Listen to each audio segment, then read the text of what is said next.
यम के लिए स्वाहा, अंत के लिए स्वाहा, मृत्यु के लिए स्वाहा, ब्रह्म के लिए स्वाहा, ब्रह्म हत्या के लिए स्वाहा, सर्वदेवों के लिए स्वाहा, धू तथा पृथ्वी के लिए स्वाहा। इस मंत्र में यम के लिए भी एक आहुति का निर्देश है। इसी प्रकार के अन्य मंत्रों से आहुतियां देकर प्रेत से कहा जाता है कि हे प्रेत, तेरी आंख सूर्य को जावे, तेरे प्राण वायु को जावें, और हे प्रेत, तू कर्म फल जन धर्म व पार्थिवी आदि तत्वों से धर्म से धुआ पृथ्वी को जा, उनके अंश उनमें मिल जावे। इसी प्रकार जलों से जलाशय जावे, यदि जलों का कोई अंश तेरे में स्थिर हो, इसी प्रकार औषधियों में शरीरांशों में स्थित हो। इस मंत्र पर जे विशेष वक्तव्य था वो हम पहले दे आए हैं। इस प्रकार प्रेत का अग्नि संस्कार हो जाने पर उसकी आत्मा से कहा जाता है, हजारों को ले जाने वाले अर्थात हजारों के नायक कांतदर्शी, जो कि सूर्य की रक्षा करते हैं, ऐसे तपोयुक्त तप से उत्पन्न ऋषियों को हे नियमवान तू प्राप्त हो, अर्थात इनमें जाकर तू जन्म ले। नंबर 8, प्रार्थनाएं। इस प्रकार प्रेत दहन की क्रिया समाप्त हो जाने पर उसके लिए पीछे से जाने वाली प्रार्थनाओं का उल्लेख निम्न मंत्रों में है। तेरे सत प्राण को, 8 नाड़ियों को ब्रहा से काटता हूँ, तू अग्नि को दूत बनाकर शीघ्र करता हुआ यम के घर को जा। उत्कृष्ट बोम में अर्थात स्वर्ग में पितरों के साथ तू जा, और यम के साथ स्वर्ग में जा। इष्टापूर्ति के साथ स्वर्ग में जा। नित्य कर्मों का त्याग करके फिर घर को आ, अर्थात पुनर्जन्म की ओर उत्तम तेज से युक्त हुआ शरीर धारण करके दुनिया में विचरण कर। भिन्न भिन्न अर्थ में बहुवचनांत पितृ शब्द का प्रयोग। पितृ शब्द वाले मंत्रों को देखने से ये स्पष्ट प्रतीत होता है कि बहुवचन में प्रयुक्त पितृ शब्द खास अभिप्राय से प्रयुक्त किया गया है। एक वचन व दो वचन में आया हुआ पितृ शब्द खास महत्व का नहीं है। ये बात आगे दिए जाने वाले मंत्रों के समन्वय से पाठक सुगमता से जान सकेंगे। अब तक आए हुए मंत्रों के देखने से पाठकों के लक्ष्य में ये बात अवश्यमेव आगाई होगी कि उन मंत्रों में सर्वत्र बहुवचनांत पितृ शब्द ही प्रयुक्त है। इस प्रकरण में हम उन थोड़े से मंत्रों को देंगे कि जिनमें बहुवचनांत पितृ शब्द का प्रयोग उस अभिप्राय से नहीं किया गया है जिस अभिप्राय से कि अब तक के मंत्रों में किया गया है। पाठक वर्ग हमारे इस कथन का अनुभव स्वयं मंत्रों को देख से कर सकेंगे। ये प्रकरण अब तक के मंत्रों में विद्यमान पितृ शब्द के प्रयोग का अभिप्राय आगे आने वाले मंत्रों में विद्यमान पितृ शब्द के अभिप्राय से भिन्न है। ये दर्शाता हुआ हमें पूर्वोक्त मंत्रों में विद्यमान पितृ शब्द के अभिप्राय निर्णय में पूर्ण सहायक होगा, ऐसी आशा है। इस प्रकार ये प्रकरण बहुवचनांत पितृ शब्द के अभिप्राय निर्णय से महत्वशाली होगा। ये पाठकों को यहाँ पर ध्यान में रखना चाहिए। नंबर 1, हिंसा अर्थ में। हे इंद्र अग्नि, तुम दोनों उत्पन्न पदार्थों में जो पराक्रम करते हो उनका निश्चय से मैं प्रवचन करता हूँ। अब प्रवचन का प्रकार बताते हैं। हे इंद्राग्नि, तुम्हारे हिंसा करने वाले देवों से शत्रुता करने वाले नष्ट हो गए, तुम दोनों जीवित हो। पित्रः पियत हिंसा कर्मा धातु से पितर शब्द बनाया गया है, क्योंकि देव शत्रु का ये विशेषण है, अतः यहाँ पितर का अर्थ हिंसा करने वाले हैं। मंत्र भी इस अर्थ का पोषक है। नंबर 2, ज्ञानी लोक पितर। अग्नियाँ कितनी हैं, सूर्य कितने हैं, उपाशाएं कितनी हैं, भला आप कितने हैं। हे कांतदर्शी ज्ञानी पितरों, तुम्हारी स्पर्धा करता हुआ यानी परीक्षा लेने के अभिप्राय से उपरोक्त प्रश्न नहीं पूछता हूँ, अपितु मैं नहीं जानता, अतः जानने के लिए तुमसे पूछता हूँ। मंत्र अस्पष्ट है। ज्ञानी लोगों को पितर से संबोधन किया गया है। नंबर 3, राज्यसभा के सभासद पितर। परस्पर मेल रखने वाली एक मत को प्राप्त हुई। प्रजापति राजा की 2 आहूतियाँ सभा और समिति मेरी रक्षा करें। जिस जिस सभासद से मैं संगत हूँ, यानी उसकी संगति करूँ, वो सभासद मुझे शिक्षा दें। हे सभासदों, सम्मेलनों में मैं प्रिय बोलूं। इस मंत्र में राजा की सभासद के प्रति उक्ति है, उनको पितर के नाम से कहा गया है। नंबर 4, सैनिक पितर। इस मंत्र की देवता रथ गोपा अर्थात लड़ाई में रथ रक्षक सैनिक है। अर्थ इस प्रकार है, शत्रुओं के अन्न में बैठने वाले व शत्रुओं के अन्न का नाश करने वाले, अन्न देने वाले, कठिनाइयों में भी स्थिर रहने वाले, शक्ति वाले या शक्ति नामक अस्त्र से युक्त गंभीर दर्शनीय सेना वाले बाण हैं। बल जिनका अर्थात बाण से लड़ने वाले, जिनकी शत्रुओं में हिंसा नहीं हो सकती, ऐसे वीरशाली विशालकाय शत्रु समुदाय का प्रजाजय करने वाले, रक्षा करने वाले रथ रक्षक होते हैं। ये मंत्र उपरोक्त मंत्र से अगला मंत्र है। ये संपूर्ण सूतक युद्ध विषयक है। इस मंत्र का अर्थ इस प्रकार है, हे ब्रह्मज्ञानी, सोम संपादन करने वाले अर्थात यज्ञ आदि कर्मों के करने वाले, सत्य से बढ़ने वाले व सत्य को बढ़ाने वाले रक्षकों, अहिंसक धुआ पृथ्वी हमारे लिए कल्याण के करने वाले हों। पोषक सेनापति हमारी पाप से रक्षा करें और कोई भी पापी हमारे ऊपर शासन मत करे, उससे पूछा हमारी रक्षा करें। इन मंत्रों में सैनिकों को पितर कहा गया है क्योंकि वे हमारी रक्षा करते हैं। नंबर 5, प्राण पितर। जो ये जीव रूपी यज्ञ चारों ओर से क्षण, दिन, मास व वर्ष रूपी तंतुओं से लंबाई में विस्तृत हैं और 100 देव कर्मों से अर्थात 100 वर्ष की आयु से चौथाई में फैला हुआ है, उस यज्ञ को ये जीवन आधार प्राण पितर बुनते हैं। जो कि प्राण इस यज्ञ में आए हुए हैं, वे इस विस्तृत जीवन यज्ञ में बैठते हैं। वे कहते हैं कि आगे बुनते आओ और पीछे का ठीक करते जाओ। इस मंत्र में कपड़े बुनने के अलंकार से जीवन रूपी वस्त्र का वर्णन है। प्राण इस जीवन के रक्षक होने से पितर हैं। इस संपूर्ण मंत्र का अर्थ हम यहाँ नहीं देंगे क्योंकि हमारा प्रयोजन सिर्फ स्वाहा, पितृभ्यम, ऊर्ध्वभ्यम इतने से ही है। अतः इस मंत्र में ही खंड का अर्थ हम देंगे। शरीर में जिनकी उत्कृष्ट स्थिति है, ऐसे प्राणों के लिए स्वाहा। संपूर्ण मंत्रों में पूषणे सर से आदि प्राण के लिए है, अतः विशेषण प्राणों का है। ये मंत्र शतपथ में इसी प्रकार व्याख्यात है। नंबर 6, पालक रक्षक आदि अर्थ में, हे देवों, निश्चय से 100 ही वर्ष मनुष्य के पास हैं। जिन 100 वर्षों में आप देवगण हमारे शरीरों में बुढ़ापा लाते हैं और जिन 100 वर्षों में पुत्रगण संतानों उत्पत्ति के लायक होकर वह अन्नों के पालन करने के लायक होकर पितर बनते हैं, इस 100 वर्ष की आयु को पूर्ण रूप से प्राप्त करने की पहले ही बीच में मत नष्ट करो।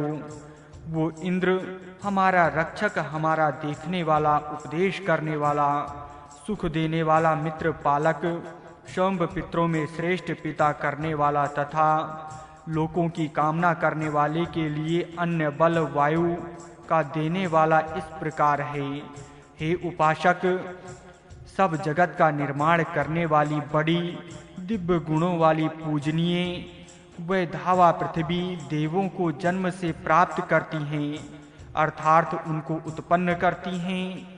दोनों धू व पृथ्वी भरण पोषण से दोनों मनुष्य व देवों का धारण पोषण करती हैं और पालक इंद्र आदि देवों के साथ मिलकर बहुत जलों से सिंचन करती हैं, अर्थात प्रखर वृष्टि करती हैं। नंबर 7, इशु पितर दक्षिण दिशा का इंद्र अधिपत है। वो त्रियक गति वाले सर्पा आदि से रक्षा करने वाला है। उसके गण पितर हैं, अर्थात रक्षक हैं इत्यादि। इस मंत्र में वाणों को पितर कहा गया है क्योंकि वे हमारी रक्षा करते हैं। जनक पितर जो मनुष्य वायुओं की तरह शत्रुओं को कपाने वाले हैं तथा जो क्रियाशील अग्नियों की ज्वालाओं की तरह दे दीप्यमान हैं और जो कवचधारी योद्धाओं की तरह शूरता के कार्यों को करने वाले हैं, वे जनक पितरों की वाणियों की तरह उत्कृष्ट दान देने वाले हैं। ऐसे मनुष्य हमारी सर्वथा रक्षा किया करें। तुम्हारे उत्पन्न करने वाले निश्चय से स्थिर हैं। तुम युग युग में कल्याण करने वाली इच्छा वाले हो इत्यादि। इस संपूर्ण सूतक में यज्ञ में सोमलता से सोम निकलने वाले के लिए लाए हुए पत्थरों का वर्णन हो।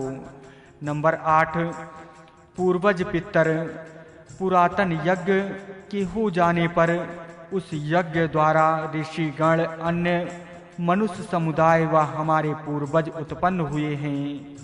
जिन पूर्व के देवों इस सृष्टि उत्पत्ति रूपी यज्ञ को किया था, उन देवों को मन रूपी आँख से अथवा सूक्ष्म पदार्थों के साथ देखने के साथ साधन भूत मन से देखता हुआ मैं उन देवों का मनन करता हूँ। ये सूतक सृष्टि उत्पत्ति पर कुछ कुछ प्रकाश डालता हुआ प्रतीत होता है। इस मंत्र में आए हुए ऋषि, पितर व मनुष्य संभवतः क्रमशः ब्राह्मण, क्षत्रिय व वैश्य के घोतक प्रतीत होते हैं। जैसा कि पुरुष सूतक में सृष्टि उत्पत्ति में ब्राह्मण, क्षत्रिय, वैश्य की उत्पत्ति दर्शाई गई है, क्षत्रियों के लिए पितर का प्रयोग वेद में हुआ है, जैसा कि हम अभी ऊपर दर्शा आए हैं। ऋतु पितर, इस मंत्र पर शतपथ ब्राह्मण ने इतनी ही टिप्पणी चढ़ाई है कि इस मंत्र में 6 बार नमस्कार है। वो इसलिए है क्योंकि 6 ऋतुएं होती हैं। शतपथ का वचन इस प्रकार है। इस प्रकार इस मंत्र में ऋतुओं को पितर कहा गया है, ऐसा प्रतीत होता है। ब्राह्मणों में स्थान स्थान पर ऋतुओं को पितर कहा गया है। इस कथनानुसार इस मंत्रार्थ इस प्रकार है। हे पितरों, तुम्हारी रसभूत वसंत के लिए नमस्कार है। वसंत ऋतु में मधु आदि रस का बाहुल्य होता है, अतः रस से यहाँ वसंत ऋतु का उपलक्षण है। हे पितरों, तुम्हारी पोषक ग्रीष्म के लिए नमस्कार है। ग्रीष्म में गर्मी पड़ने से सब रस सूख जाते हैं, अतः पोषक से ग्रीष्म का यहाँ ग्रहण किया गया है। हे पितरों, तुम्हारी जीवन दात्री वर्षा के लिए नमस्कार है। जीवन नाम जल का है क्योंकि वो जीवन देता है। वर्षा ऋतु जीवन दात्री है। हे पितरों, तुम्हारी अन्न देने वाली शरद ऋतु के लिए नमस्कार है। स्वाधा नाम अन्न का है और शरद ऋतु में उत्पन्न होता है। स्वाधा शरद ऋतु की उपलक्षण है। हे पितरों, तुम्हारी शीत युक्त हेमंत के लिए नमस्कार है। हेमंत में बड़ा घोर शीत पड़ता है, अतः घोर से हेमंत का ग्रहण है। हे पितरों, तुम्हारी मन्यभूत शिविर के लिए नमस्कार है। शिविर ऋतु में औषधियाँ जल जाती हैं, अतः तत्सादृश्य से मनु शिविर का उपलक्षण है। हे पितरों, हमें घर दो, अर्थात हमारे घरों को समृद्ध करो। हे पितरों, तुम्हारे लिए जो कुछ हमारे घर में है हम देंगे। हे पितरों, तुम्हारा ये वस्त्र है, अर्थात ये ओढ़ने पहनने का साधन है, उसे लो। शतपथ ब्राह्मण ने इस मंत्र की व्याख्या में नमः व अर्थ यज्ञ किया है। इसका अभिप्राय ये प्रतीत होता है कि इन प्रत्येक ऋतु में यज्ञ करना चाहिए व उस ऋतु में उत्पन्न पदार्थ की यज्ञ में हबी डालनी चाहिए। गोशमायक पितर, ये जो हमारे पितर इंद्रियों से लड़ने वाले हैं, इनका मनुष्यों में कोई भी निंदक नहीं है। अत्यंत पूजनीय व महिमा वाला तथा कर्मशील आत्मा इनके इंद्रिय समूहों को दृढ़ बनाता है। इस मंत्र में गो शब्द इंद्रवाचक इंद्रियों के वश में करने के लिए मनुष्य को उनके साथ युद्ध करना पड़ता है।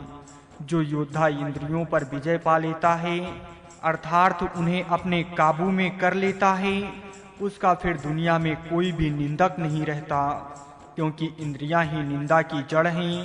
इंद्रियां संयम करना वस्तुतः एक बड़ी भारी लड़ाई फतेह करना है। अतएव यहाँ इंद्रियां संयम करने वाले पितरों को योद्धा के नाम से पुकारा गया है।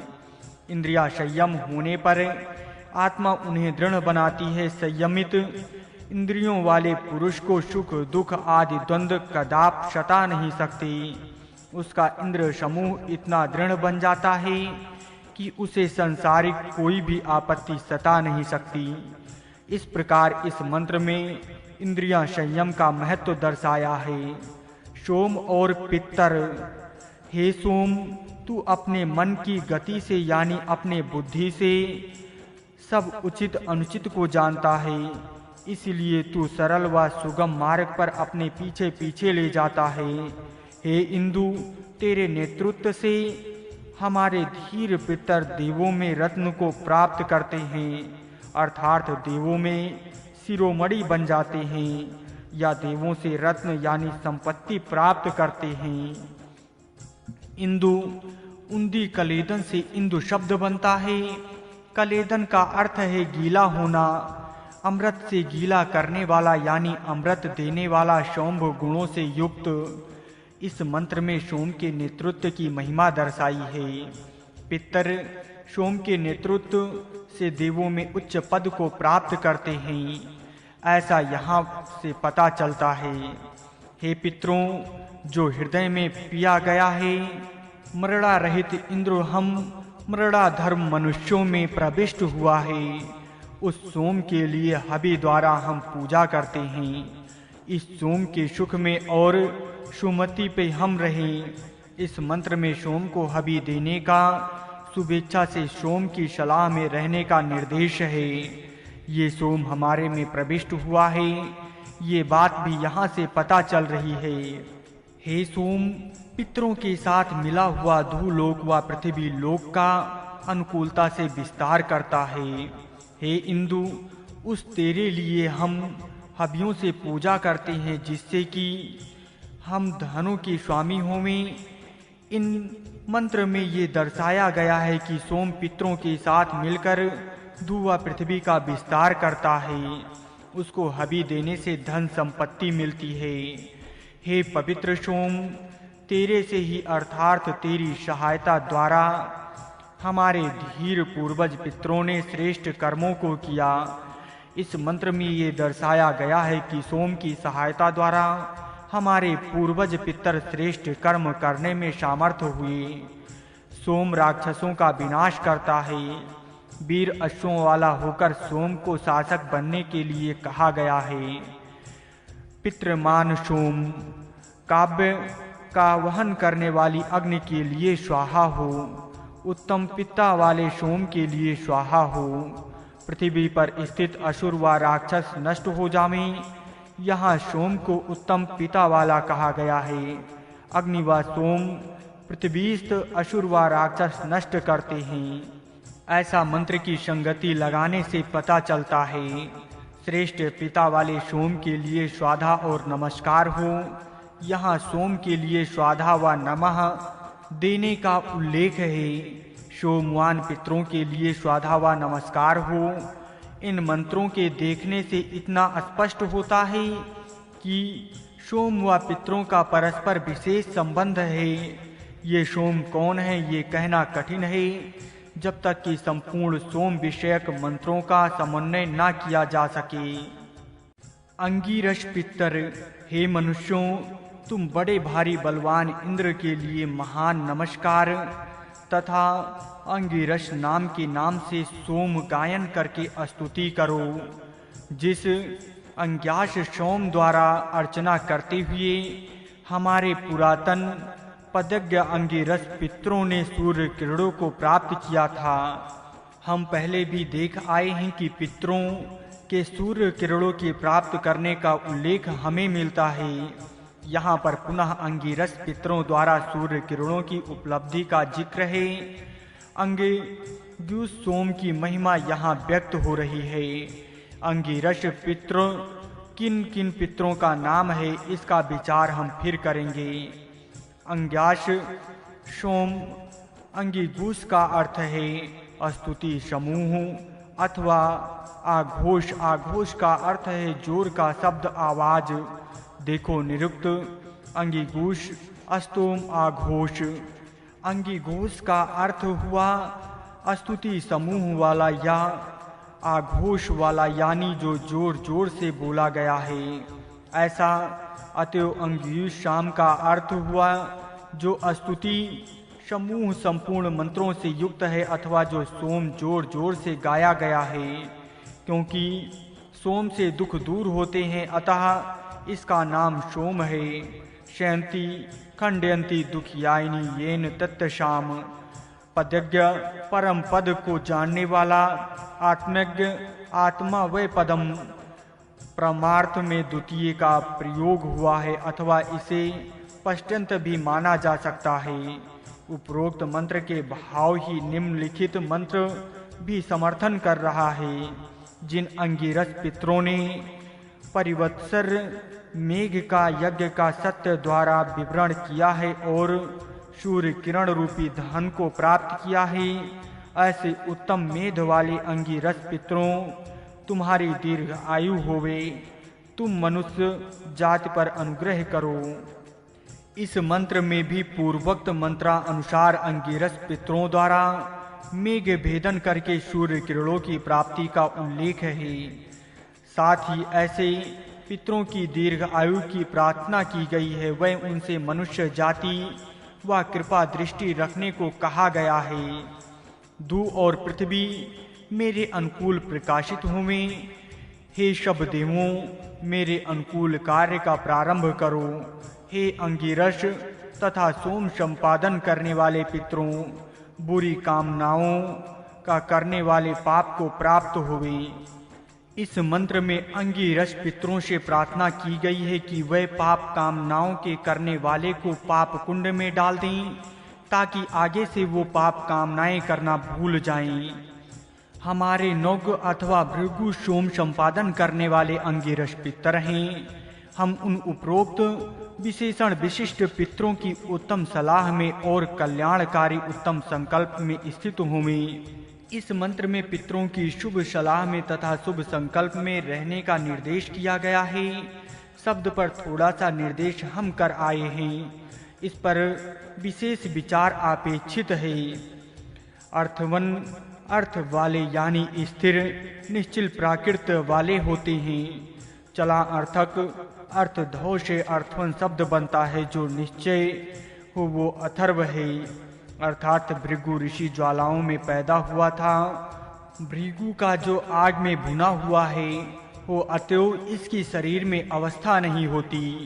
याज्ञिक यज्ञ के योग, पूजा, दान, सत्कार आदि के योग अथवा यज्ञ में बैठने लायक पितरों की उत्पत्ति अब आगे उन मंत्रों का उल्लेख किया जाएगा जो कि अब तक के विभागों में नहीं आ सके।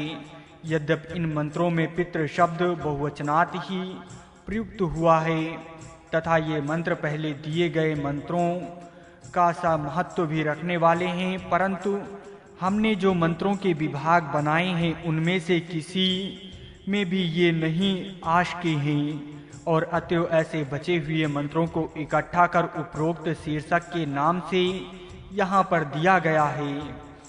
निम्नलिखित मंत्रों में पितरों के उत्पत्ति संबंधी निर्देश मिलता है। 9 प्राणों से प्रजापति ने स्तुति की जिससे पितर उत्पन्न हुए। प्रजापति की अखंड शक्ति पालन करने वाली थी। इस मंत्र में व्याख्या में है शतपथ के अनुसार ये अध्याय सृष्टि उत्पत्ति पर प्रकाश डाल रहा है, ऐसा ज्ञात होता है। इस अध्याय की व्याख्या प्रारंभ करते हुए शतपथ ब्राह्मण ने लिखा है, इस मंत्र में ऐसा प्रतीत होता है कि ऋतु, सूर्य, चंद्र आदि अन्नों की तरह पितरों की भी खास ढंग से उत्पत्ति होगी, क्योंकि सामान्य मनुष्य की उत्पत्ति में पितरों की उत्पत्ति का समावेश हो सकता था। फिर भी इस मंत्र में विशिष्ट रूप से पितरों की उत्पत्ति का उल्लेख किया गया है। वशा को ही अमृत कहते हैं और वशा को ही मृत मानते हुए उसकी उपासना करते हैं। देव, मनुष्य, असुर, पितर तथा ऋषिगण ये सब वशा की ही हुई हैं। इस मंत्र से हमारा इतना ही अभिप्राय है कि पितर का भी वशा से उत्पन्न होते हैं। देव, पितर, मनुष्य और जो गंधर्व तथा अप्सराएं से हैं वे, तथा धूलोक व आश्रय में स्थित सूर्य, चंद्र आदि देवगण हैं, ये सब उच्छिष्ट से उत्पन्न हुए हैं। उच्छिष्ट या परमात्मा का नाम है, क्योंकि परमात्मा उत अर्थात उसको उत्क्रमण करके भी शिष्ट अर्थात शेष बच रहा है।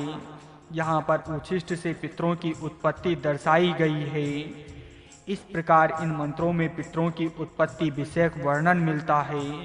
दक्षिणा व पितर उत्तम तथा कामनाओं को पूर्ण करने वाली, अन्न को देने वाली, इससे दी हुई ये दक्षिणा कल्याणकारी स्थान अथवा कल्याणकारी स्वरूप में हमें प्राप्त हुई है। इससे हमारा कल्याण नहीं होगा। जिस प्रकार युवा अवस्था के चले जाने पर जीवों को वृद्धा अवस्था अवश्य आती है, उस प्रकार ये दक्षिणा इन जीवों को पितरों के लिए भली प्रकार प्राप्त करावे, अर्थात पितरों के पास उत्तम रीति से पहुँचावे। इस मंत्र में स्पष्ट शब्दों में दक्षिणा का महात्म दर्शाया गया है। दक्षिणा देने के पितरों की प्राप्ति होती है। जिस प्रकार युवा अवस्था के चले जाने पर वृद्धा अवस्था अवश्यंभावनी है, उसी प्रकार दक्षिणा देने वाले के पितरों की प्राप्ति भी अवश्यंभावनी है। ऐसा इस मंत्र में उपमा द्वारा स्पष्ट सूचित किया गया है।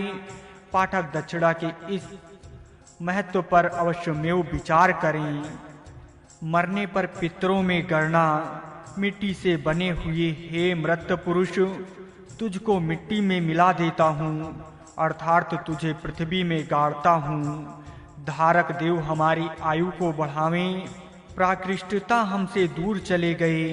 हे पितरों, तुम्हारे लिए धाता देव वास करने वाला हो, तुम्हारा आश्रय दाता हो, और मृत पितरों में अच्छी तरह होवें, अर्थात पितरों में जो मिले। इस मंत्र के जो पूर्वार्ध में मृत देह के गाड़ने का निर्देश मिलता है, ये मानव देह पार्थिविक तत्वों के अधिवक्ष से बना हुआ है। अतः यहाँ पर मृत देह को पृथ्वी के नाम से पुकारा गया है। इसी भाव को निम्नलिखित दोहे में कहा गया है। खाक का पुतला बना खाक की तस्वीर है, खाक में मिल जाएगा खाक दमन गिर है। मंत्र के उत्तरार्ध में मृतों के पितरों में होने का निर्देश है। इसका अभिप्राय ये है कि मरने पर पितरों में मनुष्य जो मिलता है, यानी मरने के बाद से उसकी प्रत संज्ञा हो जाती है। सरस्वती और पितर। हे सरस्वती देवी, जो तू पितरों के साथ मिलकर स्वाधाओं से आनंदित होती हुई पितरों के साथ समान रथ पर आरोहण करती हुई आई है, वो इस यज्ञ में बैठकर प्रसन्न हो। हमें रोग रहित अन्नों को, अर्थात जिनको खाने से किसी भी प्रकार का रोग ना होवे, ऐसे अन्नों को दे। अथर्ववेद में जो पाठ वेद है, वो विशेष करके उत्तरार्ध में ही, उस उत्तरार्ध का अर्थ इस प्रकार है। हे सरस्वती, तू इस यज्ञ में यजमान के लिए हजारों से पूजनीय अन्न के भाग को और धन की पुष्टि को दे। इस मंत्र में सरस्वती का पितरों के साथ समान रथ पर चढ़ना, स्वाधा खाना व यज्ञ में आना दर्शाया गया है। अथर्ववेद में ये मंत्र थोड़े से पाठ वेद के साथ है। दक्षिण दिशा से आकर यज्ञ को सब ओर से प्राप्त करते हुए पितर जिस सरस्वती को बुलाते हैं, ऐसी है सरस्वती। तू यहाँ इस यज्ञ में यजमानों में हजारों से पूजनीय अन्न के भाग को तथा धन की पुष्टि को दे। पितरों की दक्षिण दिशा है, ये हमें अन्य वेद मंत्र दर्शाते हैं। अतः हमने ऊपर दक्षिण के साथ आकर इतना अध्याहार करके अर्थ किया है। इस मंत्र में पितर सरस्वती को यज्ञ में बुलाते हैं, ये दर्शाया गया है। हे सरस्वती, ये तेरे लिए घृत वाला यानी घी से मिश्रित हव है, जो ये हवि पितरों के लिए दिया जाने वाला है। ये तेरे लिए कल्याणकारी वचन है। इनसे हम मधयुक्त बने। आश्य अशु छिपड़े से बना है। शब्दार्थ फेंका जाने वाला है, भावार्थ दिया जाने वाला है। इस मंत्र में पितरों के लिए जो हव्य दिया जाता है वो सरस्वती को भी दिया जाता है, ये दर्शाया गया है। और साथ में ही सरस्वती को हव्य आदि देने का लाभ दर्शाया है। इस प्रकार इन उपरोक्त मंत्रों से सरस्वती व पितरों का संबंध विशेष है, ये हमें यहाँ स्पष्ट पता चलता है।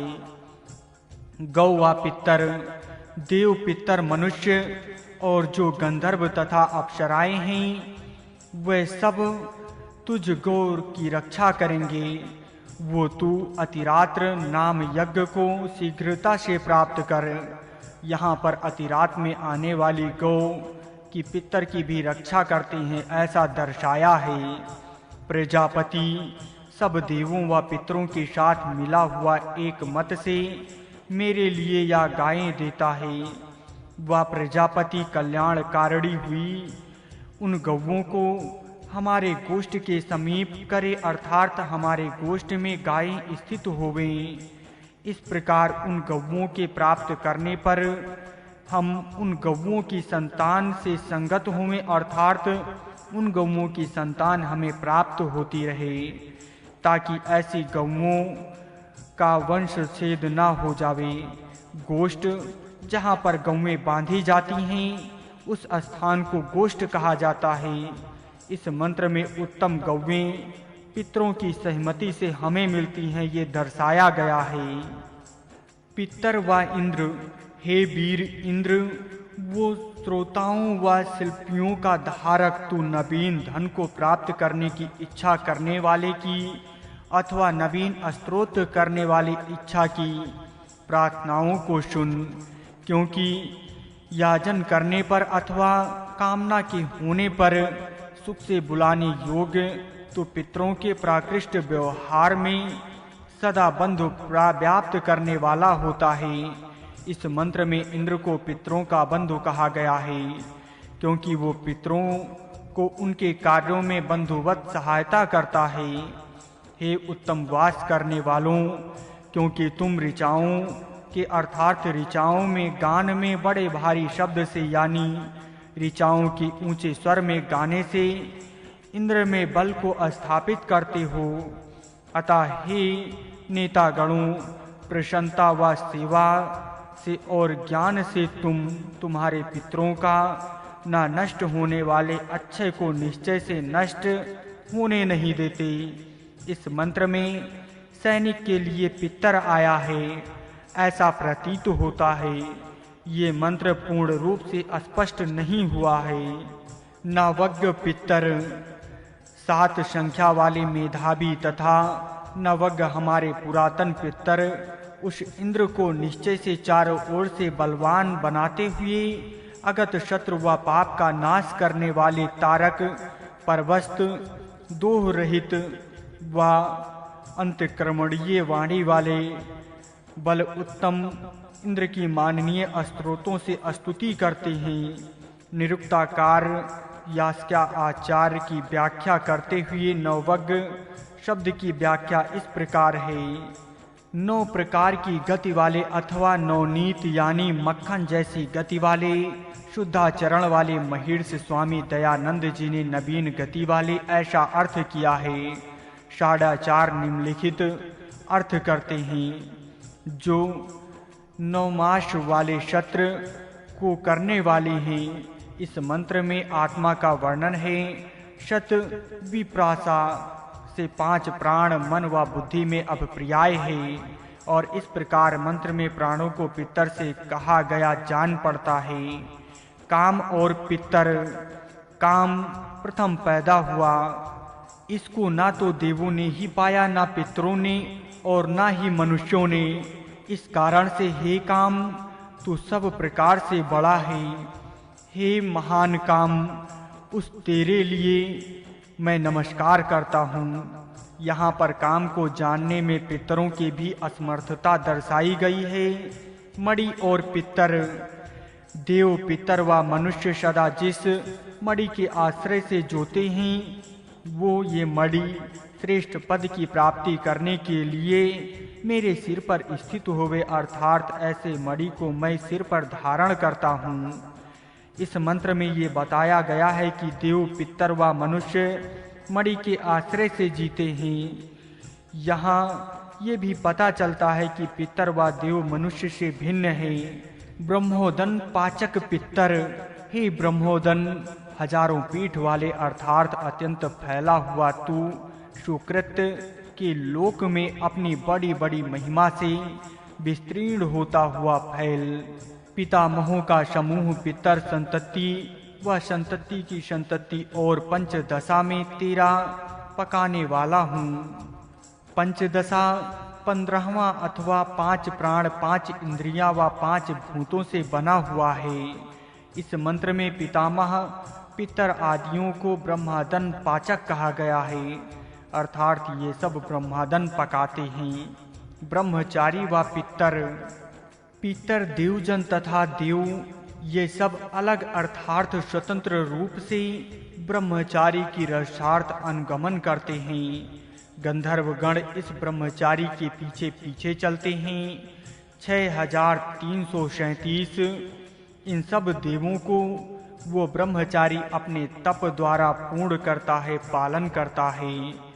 इस मंत्र में दर्शाया गया है कि पितर भी ब्रह्मचारी की रक्षा के लिए उसके पीछे पीछे सदा फिरते रहते हैं, ताकि ब्रह्मचारी को किसी भी प्रकार का कष्ट ना पहुंच सके। पितरों की शक्ति का नियंत्रण। संतति रूपी रेशमियों को हम मत काटे, इस प्रकार याचना करते हुए तथा पितरों की शक्तियों को नियंत्रित करते हुए और अतियो वीरयुक्त हुए बुद्धि के समीप अर्थात बौद्धिक कार्यों में इंद्र व अग्नि से सुख प्राप्त करके प्रसन्न होते हैं। निश्चय से वह इंद्र अग्नि न नष्ट होने वाले हैं। इस मंत्र में ये दर्शाया गया है कि ना तो सर्वथा संतति का उच्छेद ही करना चाहिए और न ही सर्वथा संतति की वृद्धि ही करनी चाहिए। पितरों की शक्ति अर्थात उत्पादक शक्ति का नियंत्रण करना चाहिए, जिससे बुद्धि की व बल की वृद्धि होती है। यहाँ पितरों की शक्ति से उत्पादक शक्ति का अभिप्राय है। देवों के पितर। हे देवों, जो तुम्हारे पितर हैं और जो पुत्र हैं, वह सब तुम सावधान हुए मेरे इस कथन को सुनो। तुम सबके लिए मैं इस मनुष्य को सौंपता हूँ।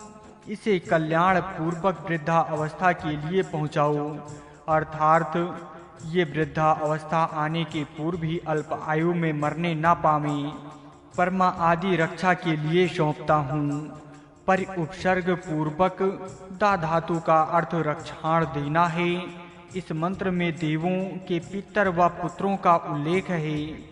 देवगण पितर हैं और पितर देव हैं। जो मैं हूँ वो मैं हूँ।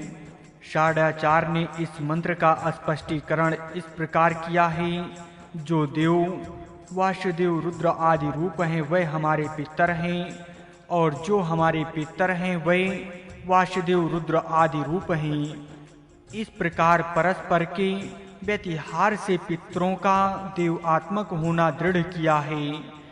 जिसको मैं ही उसको मैं हूँ, अर्थात एक ही पिता का हूँ, क्योंकि स्त्रियां संभावित व्यक्त क्रम होती हैं। अतः मैं निश्चय से कहता हूँ कि मैं अपने पिता का पुत्र ही हूँ। अपने इस अभिप्राय की पुष्टि के लिए षाढ़ाचार्य ने मीमांसा सूत्र में प्रमाण दिया है। अस्तु इस मंत्र का अभिप्राय हमें इतना दिखता है कि पितर देवतत्व को प्राप्त होते हैं। इस मंत्र के अब पर्याय वाले और मंत्र पहले आ चुके हैं। पितरों के ऊर्ज रस आदि के लिए नमस्कार। हे पितरों, तुम्हारे अन्न व बल के लिए नमस्कार है। हे पितरों, तुम्हारे रस अन्न रस के लिए नमस्कार है। हे पितरों, तुम्हारे क्रोध के लिए नमस्कार हो। हे पितरों, तुम्हारे मनु के लिए नमस्कार हो। भाम तथा मनु दोनों क्रोध के लिए विशेष भेद हैं। भाम साधारण क्रोध का नाम है, मनु को हम सात्विक क्रोध कह सकते हैं। हे पितरों, तुम्हारा जो कर्म है उसके लिए नमस्कार है। हे पितरों, तुम्हारा जो क्रूर कर्म है उसके लिए नमस्कार है।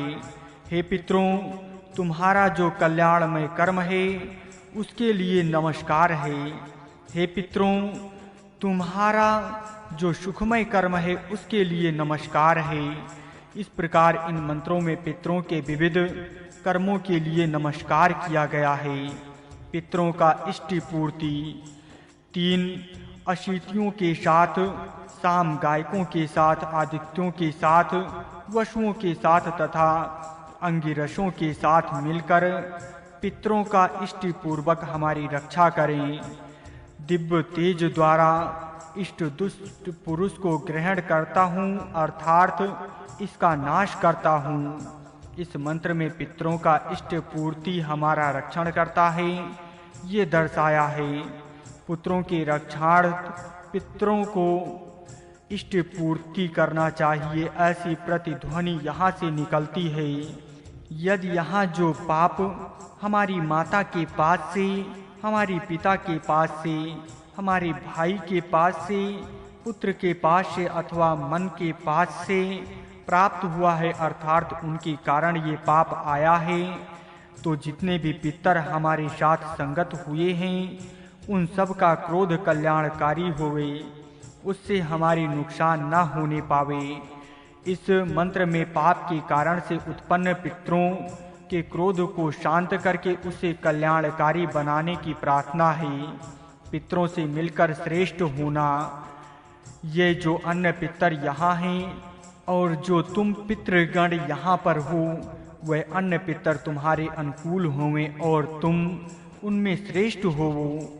जो पितृगण यहाँ हैं उनके अनुग्रह से हम यहाँ जीवित हैं, वे पितर हमारे अनुकूल बने रहें, हम उनमें श्रेष्ठ होवें अथवा वे हमारे अनुकूल हों और हम उनके दोनों मिलकर परस्पर श्रेष्ठ होवें। इन मंत्रों में पितरों के साथ पारस्परिक अनुकूल व्यवहारों से श्रेष्ठ बनने का उल्लेख है। पितरों के लिए धन, बल व वायु, दानशील, श्रेष्ठ स्वीकार करने योग्य सूर्यदेव पितरों के लिए रत्न को, बल को और आयु को धारण करता हुआ सोम का पिए। इस सविता देव को यज्ञ में सोम पान कराकर प्रसन्न करे। इस सविता सूर्य के धर्म में स्थित हुई पृथ्वी फिर परिक्रमा करती है। इस मंत्र में ये दर्शाया गया है कि सूर्य पितरों के लिए धन, बल, आयु को देता है। यहाँ पर हमें प्रजमा चित्त क्रमते अश्य धारणे से ये स्पष्ट पता चलता है कि पृथ्वी सूर्य के चारों ओर परिक्रमा करती है। पृथ्वी के सूर्य के चारों ओर घूमने के भौगोलिक सिद्धांत को ये मंत्र पुष्ट कर रहा है। जमा शब्द निघुटु में पृथ्वीवाची नामों से पठित है। पितर व तृतीय ज्योति। हे पितरों, तुम्हारे लिए ये तीसरी ज्योति परमात्मा ब्रह्म ज्ञानार्थ पंचोदान वाले अर्थात 5 भूत से बने शरीर से युक्त जन्म रहित जीव आत्मा को देता है। श्रद्धा रखने के कारण दिया हुआ ये अज जीव आत्मा इस लोक में ज्ञान अंधकारों को नष्ट करता है, दूर करता है। इस मंत्र में ये दर्शाया है कि श्रद्धा रखने के कारण परमात्मा पितरों को ऐसी आत्मा देता है जो कि सारे अंधकारों को दूर करके प्रकाश का मार्ग दर्शाती है। यहाँ श्रद्धा का महात्म प्रकट हो रहा है। पितरों में सुखद रास्ता बनाना।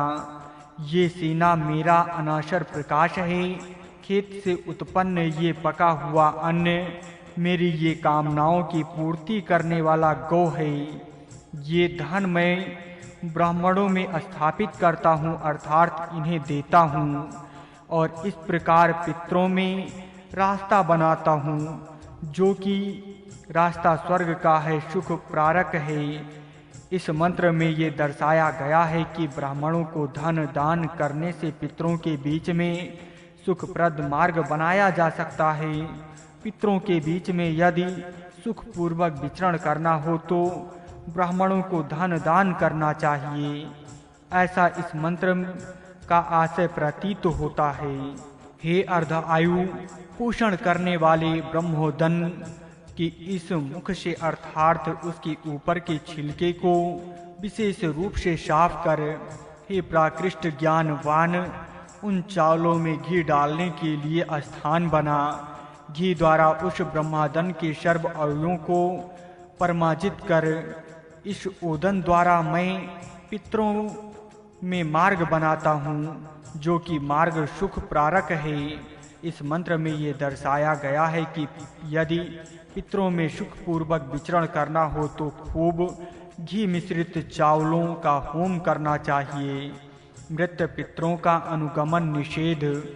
तेरे समीप से समीप और तेरे दूर से भी दूर देश तेरे प्राण को दृढ़ता से बांधता हूँ। तू यहाँ ही रहे, पूर्व मृत पुरुषों के पीछे मत जा, अर्थात विनष्ट मत हो, और इसी प्रकार पूर्व मृत पितरों के पीछे भी मत जा। हे आयु की कामना करने वाले मनुष्य, तेरा मन वहाँ मृत लोक में मत जा, और तेरा मन अनहित ही मत होवे। तू जीवों के लिए अर्थात जीवित रहने के लिए असावधान मत रहे। मृत पितरों के पीछे मत जा। सब देवगण तेरी यहाँ ही रक्षा करें, अर्थात सब देव तुझे यहीं पर बनाए रखें, मरने ना दें। इन उपरोक्त मंत्रों में मृत पितरों के अनुगमन करने का अर्थात मरने के विषय में अनुगमन करने का निषेध किया गया है, और दीर्घ आयु प्राप्त करने के लिए कहा गया है। पितरों में से यक्षमा के दूर करने की प्रार्थना। इसके प्रत्येक अंग से हम यक्ष को बिल्कुल बाहर निकाल देते हैं। वो यक्ष्म पृथ्वी को मत प्राप्त होवे, और देवों को भी मत प्राप्त होवे, भूलोक को भी मत प्राप्त होवे, विशाल अंतरिक्ष को भी मत प्राप्त होवे। ये यक्ष्म रूपी मैल जलों को भी मत प्राप्त होवे।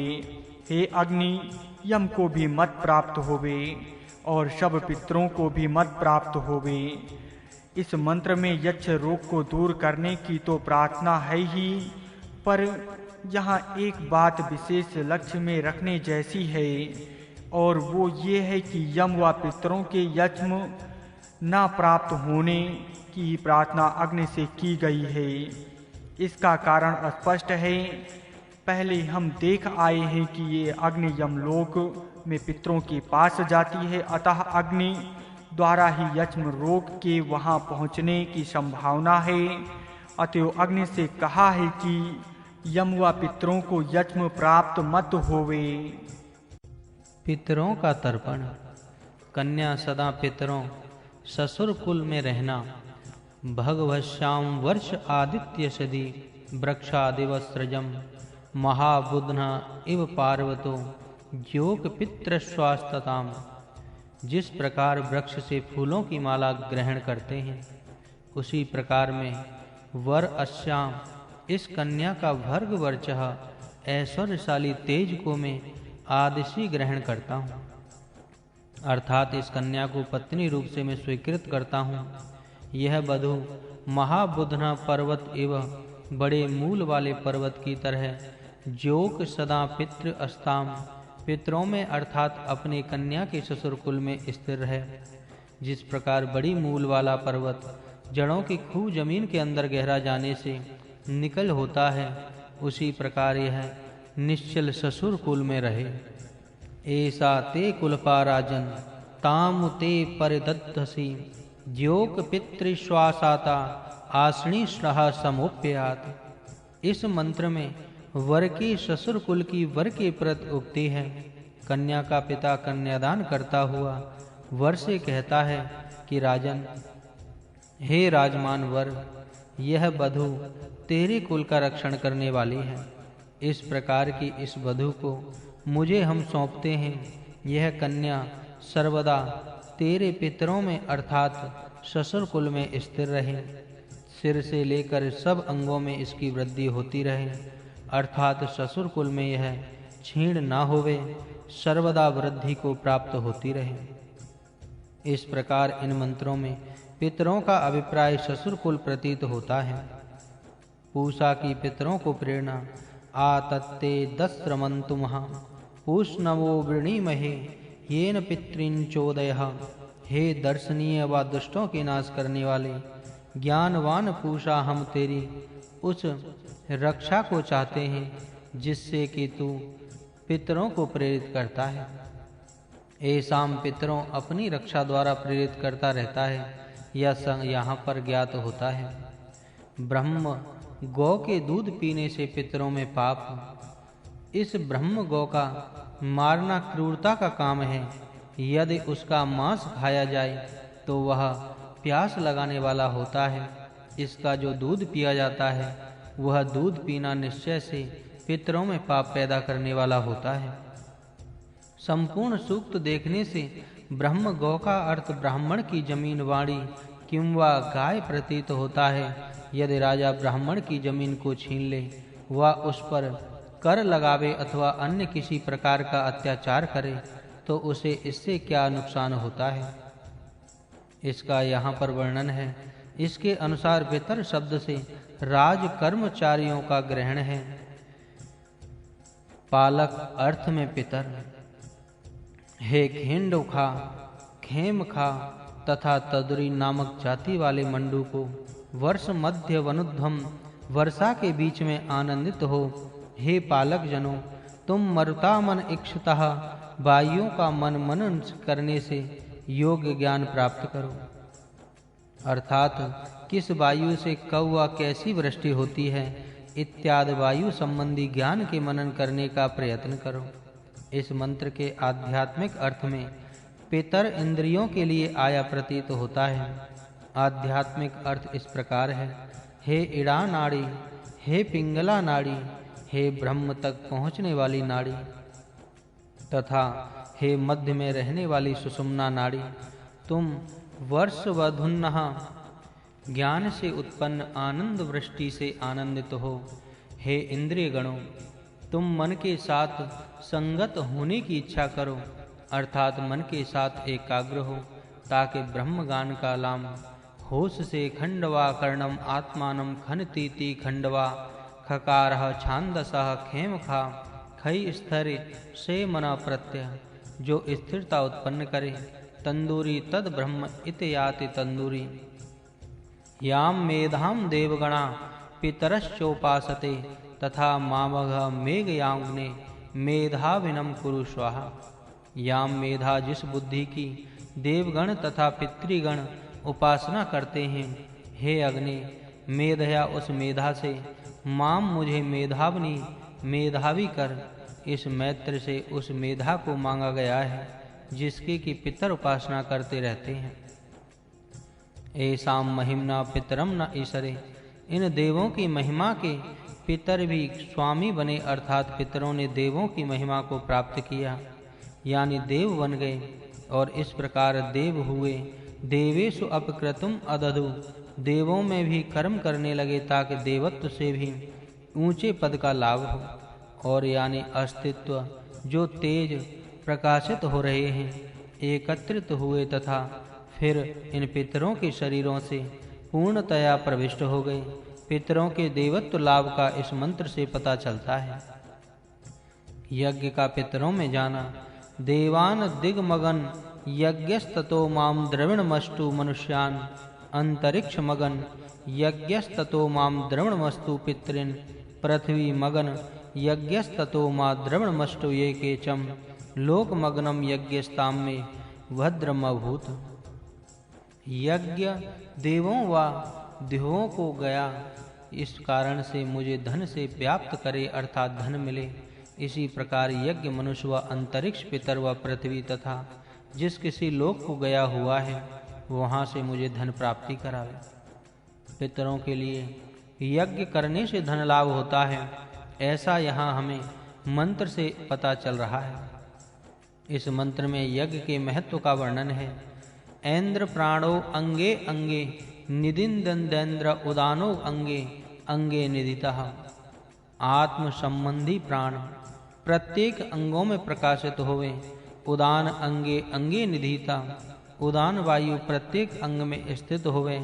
त्वष्टा देव जो एक सा होते हुए भी विविध रूप वाला हो गया है, उसे भली प्रकार एकत्रित करें व एक शाम बनावें। रक्षा के लिए माता पिता प्रसन्न हो। इस मंत्र में विषाण नामक औषधि का वर्णन है। हे औषधि, तू भयंकर रुलाने वाले रोग से छुड़ाने वाली है, अर्थात तेरे सेवन से भयंकर रोग का भी शमन हो जाता है। तू अमृतस्य नाभि, अमरता की जननी है। तेरे सेवन से अमृत प्राप्त हो सकता है। विषाण का नाम असी, तू विवाहण नाम वाली है। तू पितृणाम मूलात् उत्थिता, पितरों के मूल से प्रकट हुई है, तथा वाति कृतनाशिनी, वायु से उत्पन्न होने वाले रोगों का नाश करने वाली है। इस मंत्र में विषाण औषधि को पितरों के मूल से उत्पन्न हुई बताया गया है। पितरों के मूल से उत्पन्न होने का क्या अभिप्राय है तथा ये पितर कौन हैं, जिनके के मूल से इस औषधि की उत्पत्ति होती है, इत्यादि वेद्यों के खोज करने का विषय है। संभव है वैद्यगण इस विशेष प्रकाश पर डाल सकते हैं। वैद्यगण इस विषय में सहायता करेंगे तो उत्तम होगा। यत्राम सुहार्दा सुकृतो मदन्ति विहाय रोगम तन्वः स्वाहा। जहाँ पर साधु हृदय वाले श्रेष्ठ कर्मों के करने वाले अपने शरीर के रोग का त्याग करके अर्थात रोग रहित शरीर से युक्त हुए आनंद भोगते हैं, अपंग न होते हुए, शरीर अवयवों से कुटिल गति वाले न होते हुए, अर्थात अंग आदि के टेढ़े न होने से सुंदर गति करते हुए माता पिता तथा पुत्रों को देखें। जहाँ पर साधु हृदय वाले श्रेष्ठ कर्मों के करने वाले अपने शरीर के रोग का त्याग करके अर्थात रोग रहित शरीर से युक्त हुए आनंद भोगते हुए, वहाँ पर स्वर्ग में अपंग न होते हुए, अरुताम शरीर वैभवों से कुटिल गति वाले न होते हुए, अर्थात अंग आदि के टेढ़े न होने से सुंदर गति करते हुए माता पिता तथा पुत्रों को देखें। जो प्रथम मंत्रोक्त गाय घोड़ा सोना आदि धन दिया हुआ अथवा किसी से न दिया हुआ स्वयं कमाया हुआ, और जो पितरों से दिया हुआ जिसकी की मनुष्यों ने अनुमति दी है, अर्थात जो अधिकार न्याय से मुझे प्राप्त हुआ है, और मैं मनः उत विवराज, मेरा मन उदय को प्राप्त हुआ, अत्यंत शोभायमान हो रहा है। उस धन को दाता अग्नि उत्तमा से दिया हुआ बनावे, अर्थात उसको मैं सन मार्ग में लगाऊं, ऐसी मुझे सन्मति प्रदान करें। तम उस ब्रात्य से सब भीतरी देशों में विचरण किया, और ब्रात्य अर्थात अतिथि का महत्व यहाँ दिखाया गया है। अतिथि के पीछे ये सब घूमते रहते हैं ताकि अतिथि इनके घर को अपने आगमन से पवित्र करें। उस ब्रात्य ने अपनी महिमा से वेगवान होकर पृथ्वी के अंत को प्राप्त किया है। नेताम विदुः पितरो नोतः देवा एषाम जल्पिश्चान्तरे दम त्रते स्वप्न अधरास्य नरा आदित्यो वर्णे निष्ठा।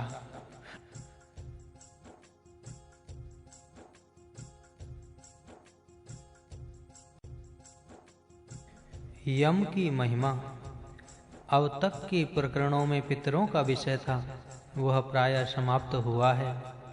अब हम आगे के प्रकरणों में यम पर विचार करेंगे। यम विषयक मंत्रों के हम 2 विभाग करेंगे। प्रथम विभाग में उन मंत्रों का उल्लेख होगा जिनमें यम को कोई खास विशेषण प्रयुक्त हुए हैं न होंगे। द्वितीय विभाग में विशेषण विशिष्ट यम होगा। विशेषण विशिष्ट यम वाले मंत्र यम की उत्पत्ति, स्थिति आदि विषयों में कुछ प्रकाश डालने में सहायक हो सकेंगे। द्वितीय विभाग के शीर्षक का नाम वैवस्वत यम रखेंगे, क्योंकि वैवस्वत विशेषण ही प्रायः यम के लिए प्रयुक्त हुआ मिलता है। प्राणापहारी यम, यम मृत्यु के अधिष्ठात्री देवता है।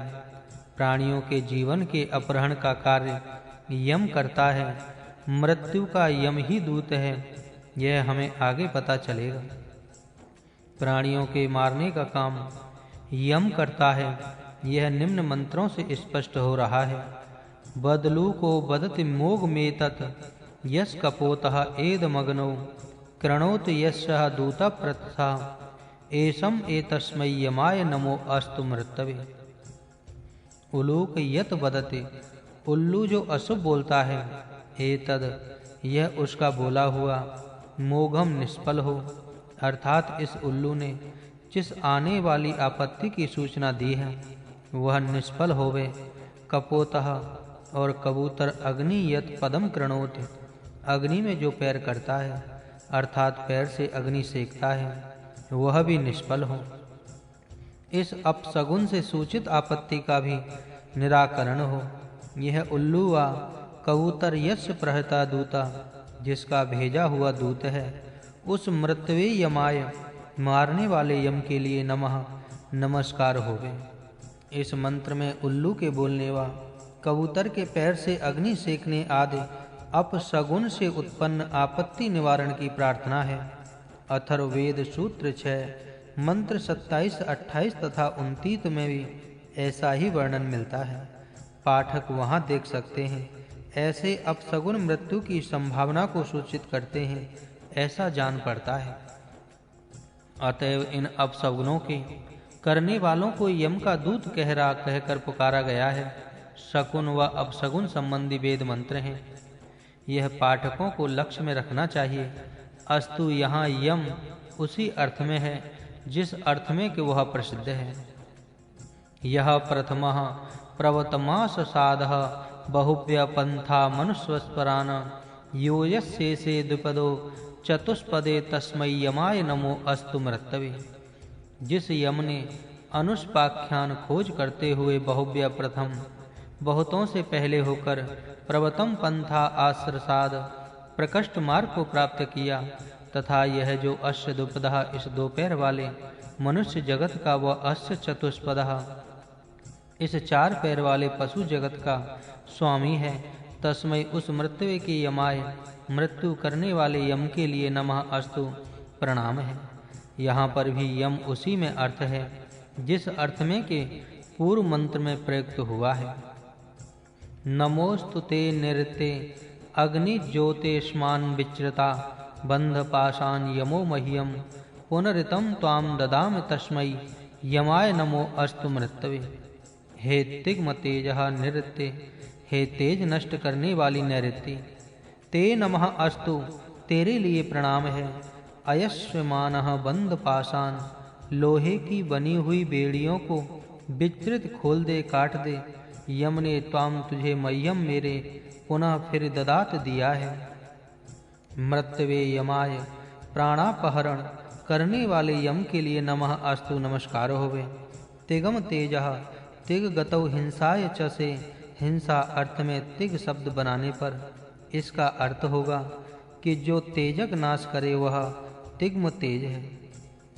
नैऋत्य का अर्थ है कष्ट, दुख, अनिष्ट। यम यहाँ पर भी उपरोक्त अर्थ में ही प्रयुक्त हुआ है। एवोष्मान निरते नेहाम स्वयस्यान विचृता बंध पाशान यमो मह्यम पुनरितत्वा वदाति तस्मै यमाय नमो अस्तु मृतवे। हे मर्तो, जिस प्रकार पशु घास आदि वक्ष पदार्थों से अलग नहीं होता, अर्थात सृष्टि में उसे जैसे सदा घास आदि वक्ष पदार्थ स्वतंत्रता से मिलते रहते हैं, उसी प्रकार तुम्हारी स्तुति करने वाला अप्रीतिकर अथवा असेवनीय अर्थात उपभोग सामग्री की प्राप्ति से रहित मत होवे।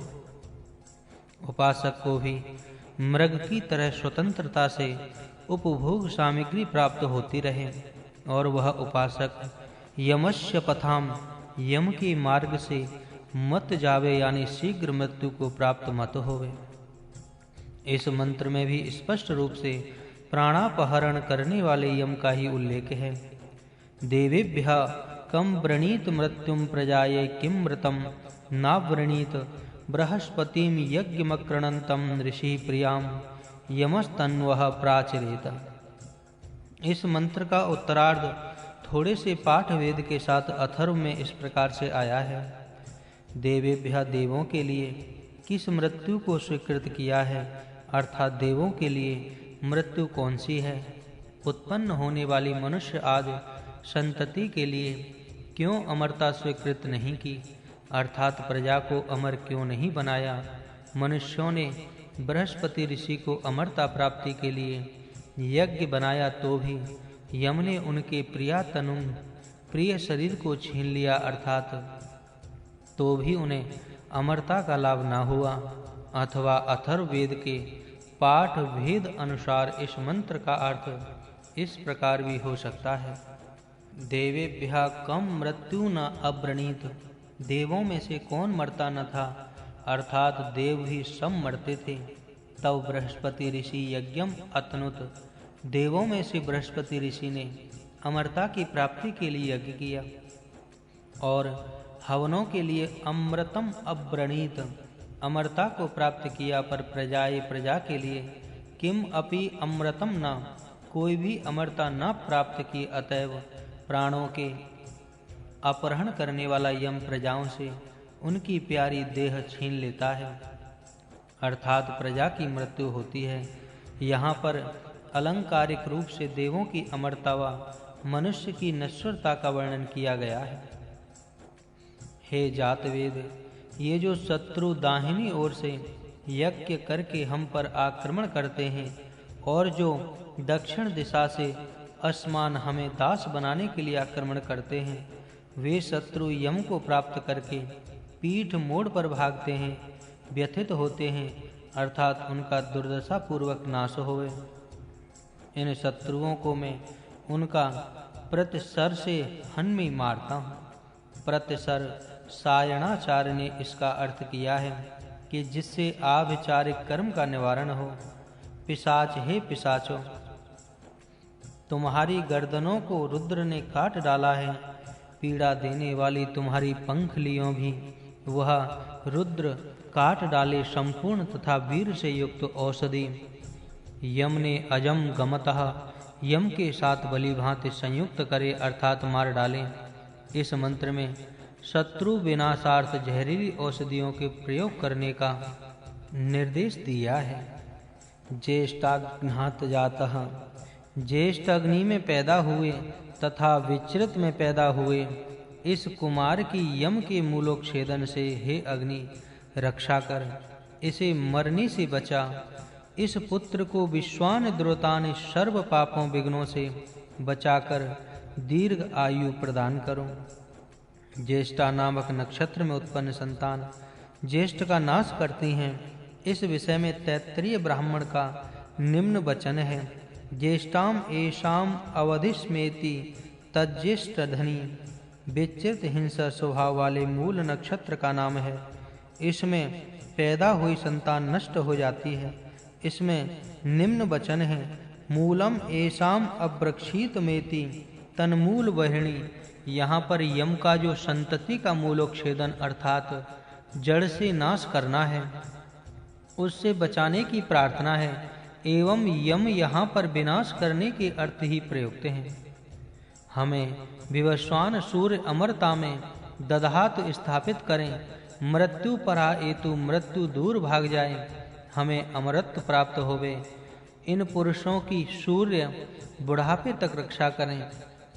इस प्रकार इन मंत्रों के अवलोकन से यम एक नाशक शक्ति है। यह प्राणियों के प्राण हरण करने वाला है, यह हमें स्पष्ट रूप से पता चलता है।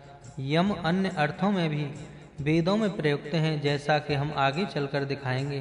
पर इसके आगे साथ साथ यम नाश करने के अर्थों में भी प्रयुक्त है। इसी को हम यूं भी कह सकते हैं कि प्राणियों के प्राण हरण के महकमे के अधिकारी का नाम यम है। हम आगे चलकर देखेंगे कि यम इस महकमे का राजा है, इसी की बाकायदा प्रजा है, इसका लोक है, इसके दूत हैं।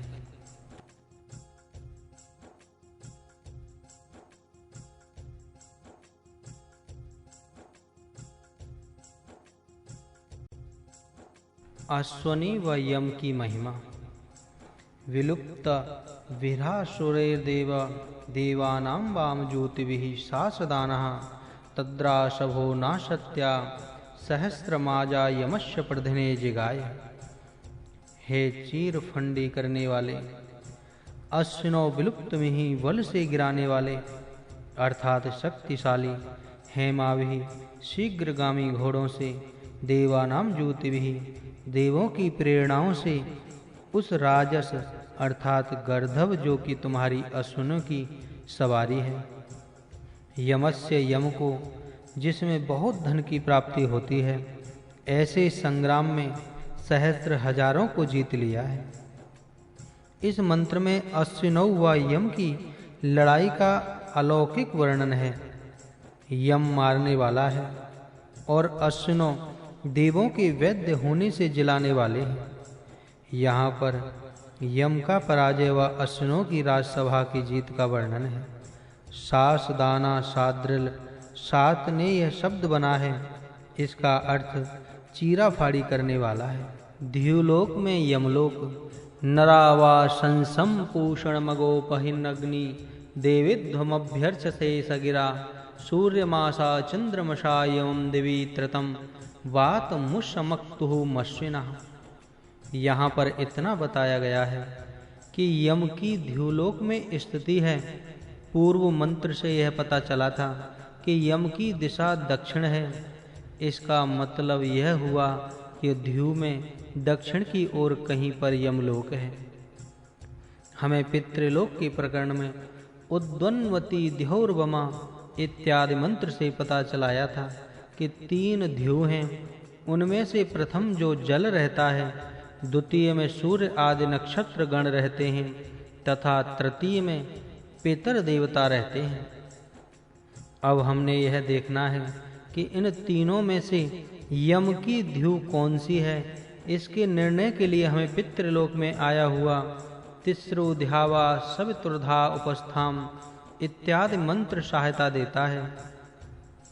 इस मंत्र से यह कहा गया है कि 3 द्युलोक हैं, जिनमें से 2 सूर्य के समीप हैं। ये 2 सूर्य के समीप की द्यु जल वाली व नक्षत्रों के समीप हैं। ये 2 सूर्य के समीप की द्यु जल वाली व नक्षत्रों के वाली हैं। बीच में सूर्य हैं और उसके ऊपर नीचे ये दोनों द्युलोक हैं। आगे चलकर इसी मंत्र में कहा गया है कि तीसरी जो द्यु है वह यमलोक में है, जिसमें वीरगण निवास करते हैं। इसी द्युलोक में लक्ष्य रखते हुए संभवतः गीता में कहा है कि हतो वा प्राप्स्यामि स्वर्गम, वीर लड़ाई में मरने पर स्वर्ग में जाता है और वह स्वर्ग यहीं यमलोक में विद्यमान द्यु है। जैसा कि विरासत विशेषण से प्रतीत हो रहा है, इस प्रकार इन दोनों मंत्रों को अभिप्राय यह हुआ कि यमलोक में जो द्यु है वह उदनवती अर्थात जिसमें जल रहता है वह भी नहीं है, और जिसमें नक्षत्र रहते हैं वह भी नहीं है। परिशेष न्याय से जो तीसरी बच गई है वह यमलोक है। यह मानना पड़ेगा तीसरी द्यु में पितर रहते हैं, अतः पितर यमलोक में रहते हैं। यह भी इसका अभिप्राय हुआ। यमलोक का यम राजा है, अतः पितर उसकी प्रजा हुए। पितर यमराज, यह भी इसका अभिप्राय हुआ। यमलोक का यम राजा है, अतः पितर उसकी प्रजा हुए। पितर यमराज्य में रहते हैं। इस परिणाम को निम्न मंत्र पुष्टि कर रहे हैं। ये समानः समनसः पितरो यमराज्ये तेषां लोकः सुधा नमो यज्ञो देवेशि कल्पता। यम राज्य, यम के राज्य में जो पितर समान तथा समनस अर्थात एक संकल्प वाले हैं, उन पितरों के अर्थ दिए गए हैं। लोक स्वधा नमस्कार व यज्ञ देवेषु कल्पताम, देवों में समर्थ हो में अर्थात विफल ना हो। इस मंत्र में पितर यम राज्य हैं, यह दर्शाया है। पितरों का स्थान तीसरी ध्यू है, अतः वह ध्यू यम के राज्य में ही है, यह इस मंत्र से स्पष्ट हो रहा है। यम का राज्य तीसरी ध्यू में है और उसके आगे ध्युलोक समाप्त हो जाता है। यह निम्नलिखित मंत्र बता रहे हैं। यत्र राजा वैवस्वतो यत्रावरोधनम दिवः यत्रामूर्य हवत्तीरा तस्तमामृतम कृत इंद्रिया परिश्रव। जहाँ का विवस्वान पुत्र यम राजा है, जहाँ के ध्युलोक की समाप्ति है, वहाँ तथा जहाँ ये बड़े बड़े जल हैं, वहाँ मुझे अमृत बना है। ऐश्वर्य के लिए चारों ओर से वह अर्थात मुझे ऐश्वर्य दे। इस उपरोक्त विवेचन से हम निम्नलिखित परिणाम पर पहुँच सकते हैं। यमलोक जहाँ के इसका यम का राज्य है, दक्षिण दिशा की ओर स्थित तृतीय ध्यू में है, वहाँ पितर रहते हैं। यम उनका राजा है, वह वे उसकी प्रजा हैं। यह बात पितर व यम के सहकार्य नामक शीर्षक में और अधिक स्पष्ट हो जाएगी। निम्न मंत्र में अलंकार रूप में उस विराट का वर्णन प्रतीत होता है। उस विराट को बैल की कल्पना करके उसका वर्णन किया गया है। उस विराट बैल को प्रजापति व परमेष्टि ये दोनों दो सींग हैं, यानी संग गरुथानीय है। इंद्र सिरो, इंद्र उसका सिर है, अर्थात इंद्र सिर स्थानीय है, अग्नि उसका ललाट है। इस प्रकरण में यम के दूतों का अस्तित्व स्वरूप तथा अर्घ दर्शाया गया है। निम्नलिखित मंत्रों में यम दूत होने के विषय में उल्लेख है। तेरे प्राण अपान को स्थिर करता हूँ, दीर्घ आयु को, कल्याण को भी तेरे लिए स्थिर करता हूँ, बुढ़ापे व मृत्यु को दूर भगाता हूँ। विवस्वान के पुत्र यम द्वारा भेजे हुए संसार में विचरण करते हुए सब यम के दूतों को दूर भगा देता हूँ। हे मृत्यु के दूतों, इन शत्रुओं को ले जाओ। हे यम के दूतों, इन्हें कस कर बांध लो ताकि छूट कर भाग न जाएं। हजारों की संख्याओं में से भी अधिक मार डालो। इन शत्रुओं को भव की मुष्टि अर्थात घूंसा कर चूर चूर कर डालो। इस मंत्र में शत्रुओं के विनाश के लिए यमदूत से कहा गया है। मारना यमदूत का कार्य है, यह यहाँ पर स्पष्ट हो रहा है। इस प्रकार इन मंत्रों में यमदूतों का उल्लेख व कार्य दर्शाया गया है। हम देखेंगे कि ये यमदूत कौन है, वह इनका स्वरूप क्या है। यही मंत्र अथर्ववेद में थोड़े से पाठ वेद के साथ इस प्रकार है। अतिद्रव श्वानौ सारमेयो चतुरक्ष सबलौ साधुनाम अथाम पितृन्न विदत्राम अपि ही यमेन ये सदमादम वदन्ति। इसका अर्थ है कि शर्मा नाम की देवों की कुत्ती है। इसके बच्चे शर्मा शब्द सुगतौ धातु से बाहुबल से अम करने पर बनता है, जिसका अर्थ है बहुत दौड़ने वाली। उसका पुत्र सारमेय लौकिक साहित्य में सारमेय का अर्थ है कुत्ता प्रचलित है, तथापि इस सारमेय का अर्थ बहुत दौड़ने वाला ऐसा कर सकते हैं। इस मंत्र में प्रेत को कहा गया है कि ये यम के दोनों कुत्तों से जो कि रंग बिरंगे हैं, उनसे बचाकर उत्तम मार्ग से पितरों के पास जा, जो पितर यम के साथ आनंदित हो रहे हैं। यद्यपि इस मंत्र में यम के कुत्तों को यमदूत के नाम से नहीं कहा गया है, तथापि आगे आने वाले मंत्रों में उन्हें यमदूत के वाम से कहा गया है। वह उनमें से प्रत्येक रंग आदि का वर्णन है। यहाँ पर उन्हें सबल कहा है, जिसका के स्पष्टीकरण किया गया है। योते स्वानौ यम रक्षितारौ चतुरक्षौ पतिस्रवी नृचा ताभ्यामेनम परदेड़िराजन स्वस्ति चास्मा अनवीक्षगेहि। इस मंत्र में यम से कहा गया है कि वह अपने कुत्तों से किसी भी प्रकार का अकल्याण न होने दें, सर्वदा कल्याण व आरोग्य देते रहें और इस पंत्रोक्त यमदूत कुत्तों के स्वरूप का वर्णन है। वे लंबी लंबी नाक वाले, अत्यंत बलवान व प्राणों के भक्षण के तृप्त होने वाले हैं। उनसे प्राणों की भिक्षा उत्तरार्ध में मांगी गई है। उनमें से एक कुत्ता काला व एक चितकबरा है। उनकी तृप्ति प्राणों के भक्षण से होती है। वे मनुष्यों के पीछे सर्वदा प्राणापहरण के लिए लगे रहते हैं। यमलोक में जाने की मार्ग में सर्वदा रक्षा करते रहते हैं।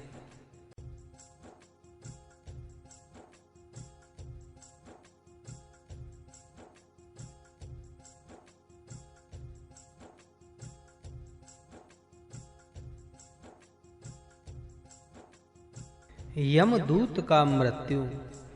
अमेवं जीवा अरुधनम ग्रहे व्यस्तं निर्वहत परिग्रामादितः मृत्युर्यमस्यासीद दूतः प्रचेताम असून पृथिभ्यो गमया चकारः। प्राणधारी लोगों ने इस सब को घरों से बाहर कर दिया है। उसको तुम लोग इस ग्राम से बाहर अंत्येष्टि संस्कार के लिए शमशान भूमि में ले जाओ। यम का दूत जो मृत्यु है, उसने इसके प्राणों को पितरों के पास यमलोक में भेज दिया है।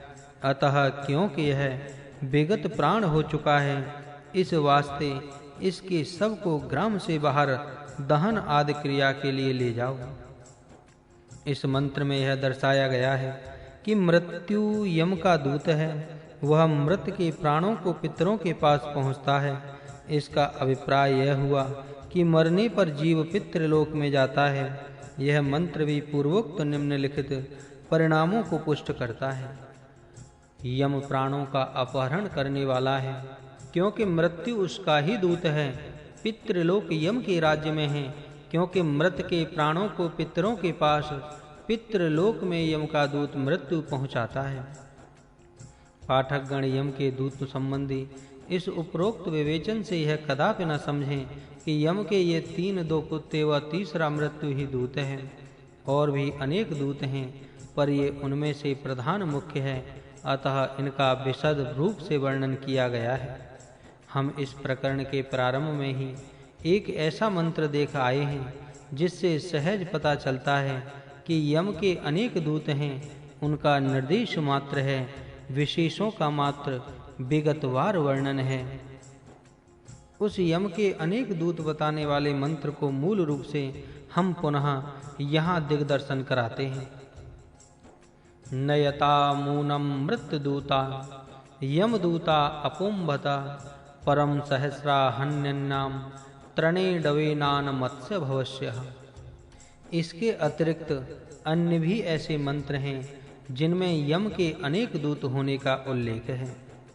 यमो नो गातुम प्रथमो विवेदनेशाम गव्यतुर्भर्तवः यत्रान पूर्वे पितरः परे युरेना जज्ञानः पथ्याम अनुखः। वह प्रसिद्ध यम हमारे मार्ग को जानता है। यह मार्ग किसी से भी अपहरण नहीं किया जा सकता। जिस मार्ग में हम इस मार्ग से उत्पन्न प्राणी मात्र अपने अपने पथ्यों के अनुसार जाते हैं, यहाँ पर उस यम मार्ग को पितृयाण को जानता है, जिससे कि पितर जाते हैं। वह अन्य उनका अनुगमन करते हैं, यह दर्शाया गया है। नमः सुते नैऋत्ये दिग्म तेजो अस्मयम विच्रताम बंधमेतम यमेन तम यभ्याम संविदानोत्तमेनाके अधिरोहयेन। हे नैऋत्य, तेरे लिए नमस्कार है। उत्कृष्ट तेज वाली तू विच्रित काट डाल और अधिरोहे पहुंचा। इस मंत्र में नैऋत्य यम के साथ एकमत होकर स्वर्ग में पहुंचाने का उल्लेख है, अर्थात स्वर्ग में जाने के लिए यम की भी सहमति चाहिए। कवि शस्त्र मंत्र कवि अर्थात क्रांतदर्शी ज्ञानी लोकों में से जिनकी प्रशंसा की गई है, ऐसे मंत्र प्रशंसनीय मंत्र इस मंत्र में सम प्रशंसा परक मंत्रों द्वारा यम के अणिग रस पितरों के साथ बुलाकर यज्ञ में विस्तृत आसन पर बिठाने का उल्लेख है। अब तक के इन मंत्रों में अंगिरस पितर व यम के संबंध व परस्पर के व्यवहार का हमें पता चलता है। ये सब मंत्र यम का पितरों से विशेष संबंध है, यह स्पष्ट रूप से प्रतिपादन कर रहे हैं। यम बहुत से काम पितरों में से मिलकर ही करते हैं। इससे यम राज्य में पितरों की स्थिति पर थोड़ा सा प्रकाश अवश्य पड़ता है। इस प्रकार विशिष्ट अर्थ में प्रयुक्त यम संबंधी मंत्र समाप्त होते हैं। पाठक इन पर गंभीरता पूर्वक विचार करें तथा जो उचित हो वह ग्रहण करें। अब हम अगले प्रकरण में उन मंत्रों पर विचार करेंगे जिनमें कि यम इस अर्थ के अतिरिक्त अर्थों में प्रयुक्त हुआ है। इस विभाग में उन मंत्रों का उल्लेख होगा जिनमें कि यम, नियमन, नियामक आदि इन्हीं के सदृश अर्थों में प्रयुक्त हुआ है। एताम ते अग्न उच्चतान वैद्यो जुष्टान सन्तु मनसे हृदय च सकीम रायः सुधरो यमं ते अधि श्रवो देव भक्तम दधाना। अब हम यम और पितरों से संबंध रखने वाले सूक्तों पर अर्थात जिन सूक्तों का देवता यम अर्थात पितर है उन पर सूक्त के काम से विचार करेंगे। यद्यपि इन सूक्तों में आए हुए बहुत से मंत्रों पर पहले विचार किया जा चुका है, तथापि यहाँ पर पूर्वापर प्रकरण के साथ उन पर विचार करने से उनका भाव अधिक खुल सकेगा। साथ ही पाठकों के लक्ष्य में यह बात भी आ सकेगी कि उनके जो पहले अर्थ दे आए हैं वह कहाँ तक संगत हैं। यज्ञ में यम व अंगिरस पितरों से बुलाकर उन्हें हवि दी जाती है। यम के पिता विवस्वान सूर्य हैं, उसे भी साथ में यज्ञ में बुलाया जाता है, वह हवि खाने के लिए दी जाती है। अंगिरस पितर नाना रूप वाले हैं, अर्थात उनके स्वरूप भिन्न हैं। इस भिन्न स्वरूप का अगले मंत्र में स्पष्टीकरण किया गया है। यह मंत्र थोड़े से पाठांतर के साथ अथर्ववेद में भी आया है।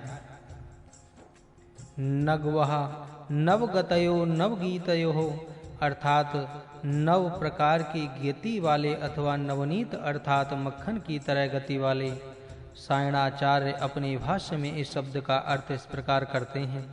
नवगवः नवभि मौर्य सई सत्रम नुष्यन्तः अर्थात 9 मास मंत्र सत्र करने से इनका नाम नवग्व पड़ता है।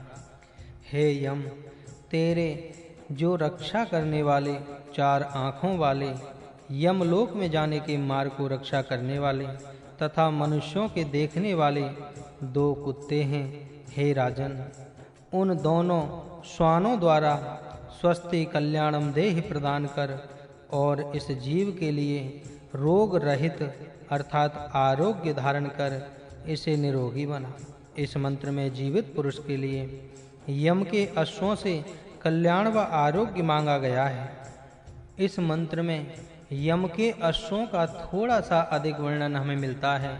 वे लंबी नाक वाले प्राणों को खाकर तृप्त होने वाले अत्यंत बलशाली हैं। वे सर्वदा मनुष्यों के पीछे लगे रहते हैं।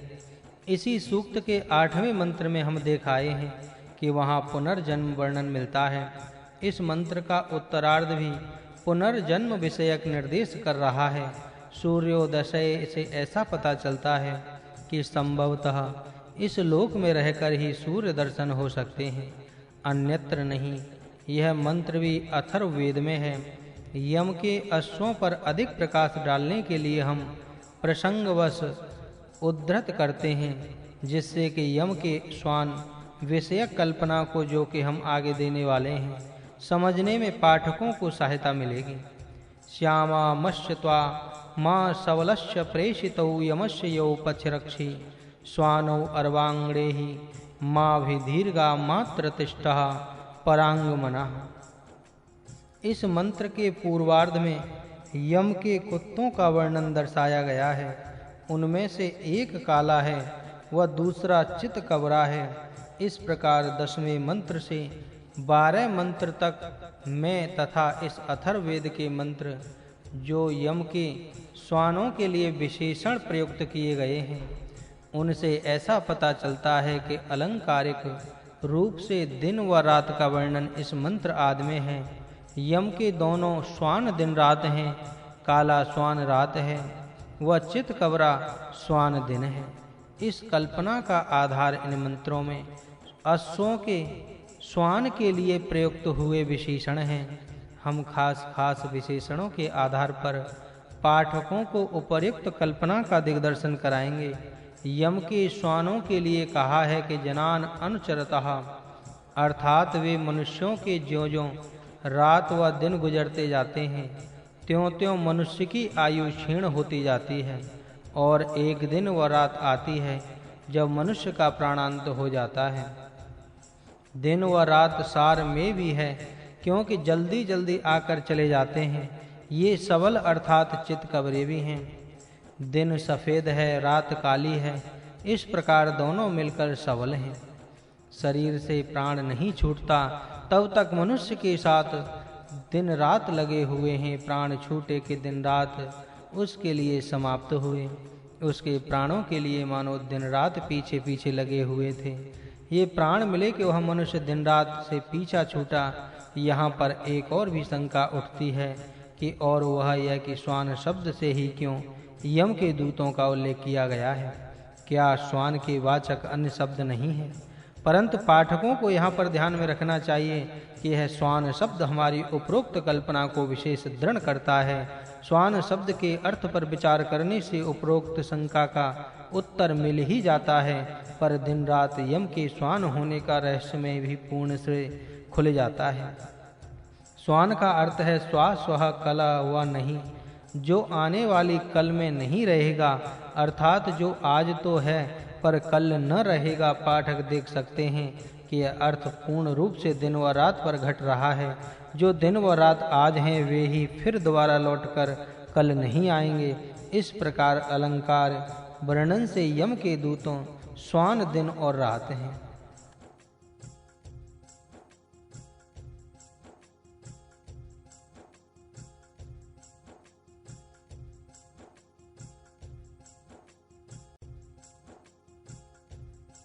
यम और पितरों के ऋग्वेद मंत्र। यह सूक्त अंत्येष्टि संस्कार विषयक है।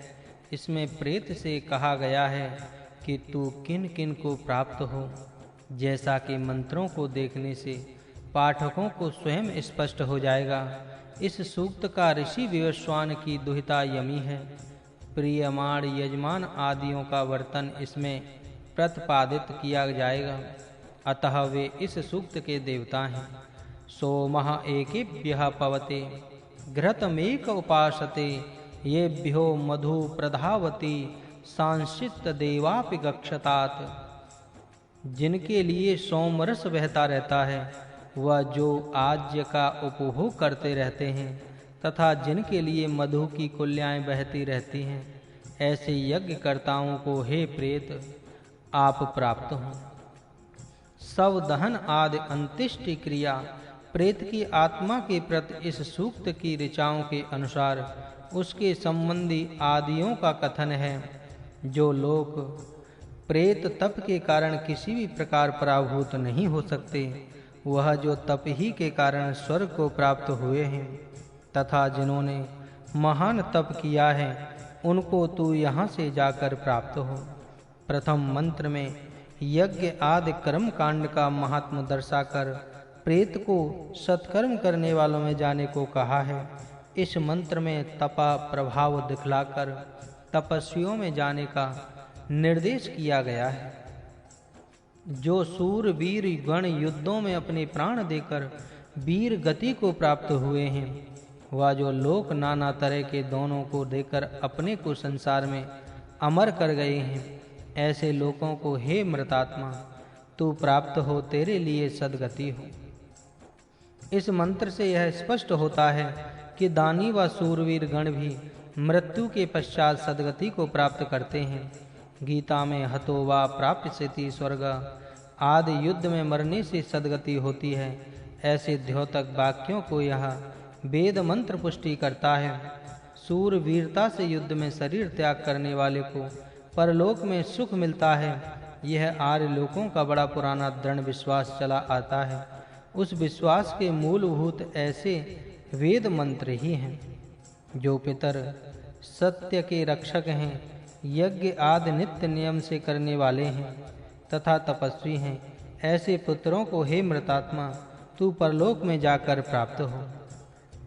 जो क्रांतदर्शी ऋषिगण नाना प्रकार के विज्ञानों से परिपूर्ण हैं, वह जो तपस्वी तथा तप से उत्पन्न हुए हैं, ऐसों को हे प्रेतात्मा तू इस लोक से जाकर प्राप्त हो।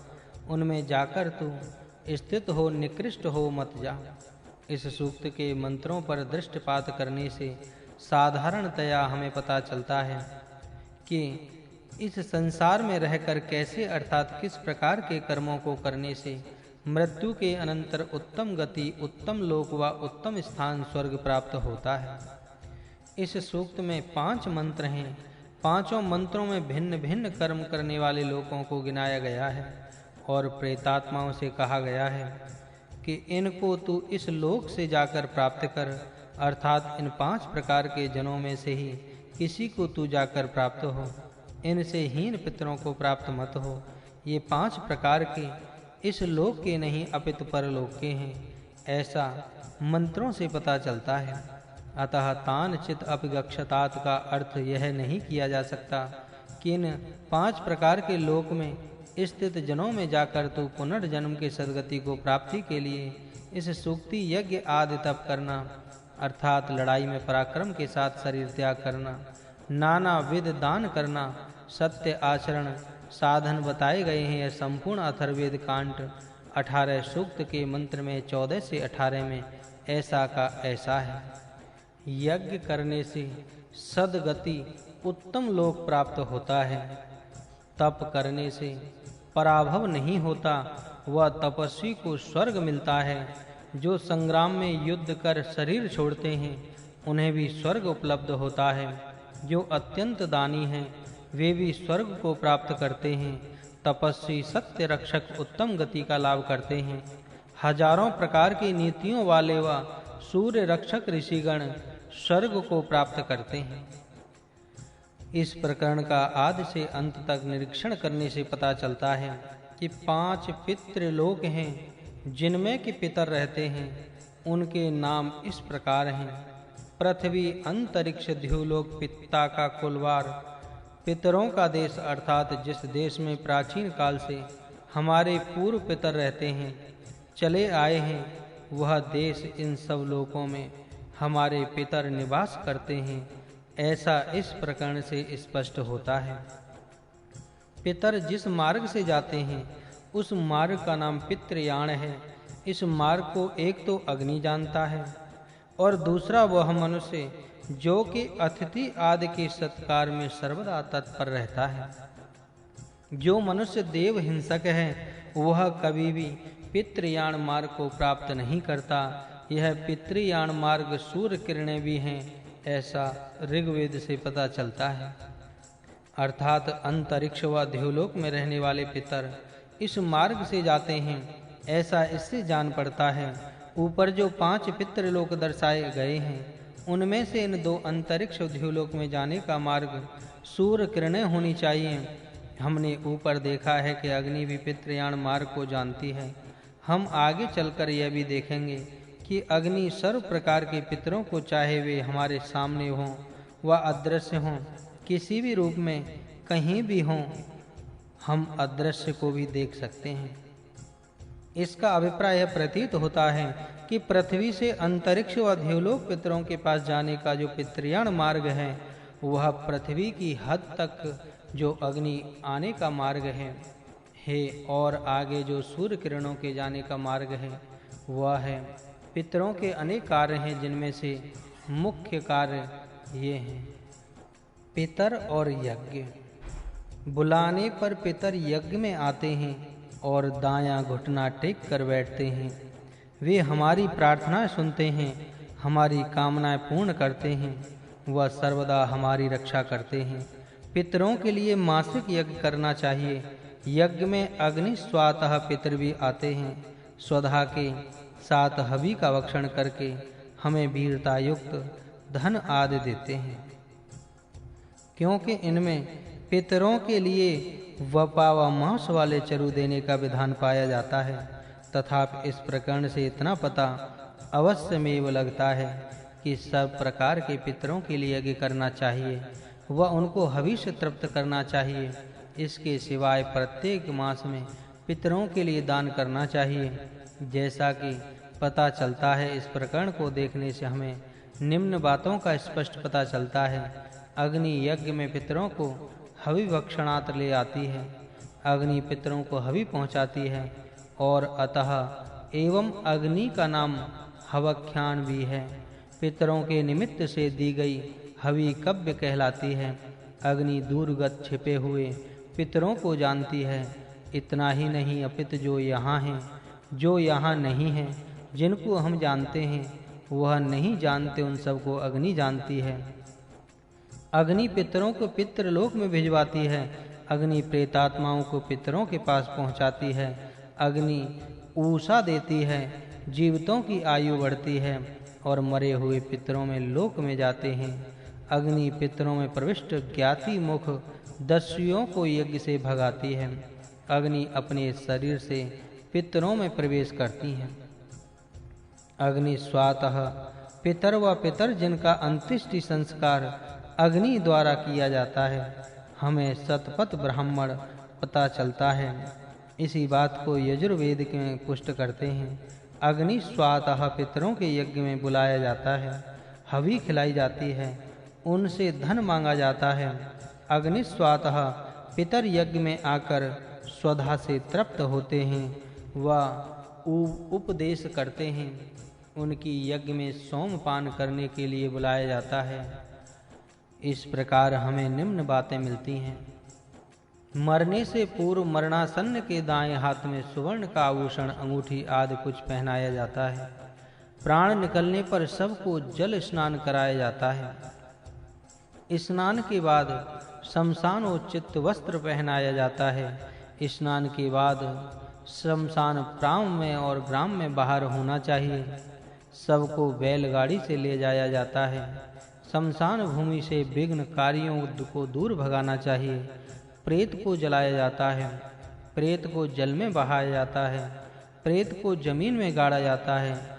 हवा में खुला छोड़ दिया जाता है। अंत्येष्टि की समाप्ति पर प्रार्थनाएं की जाती हैं।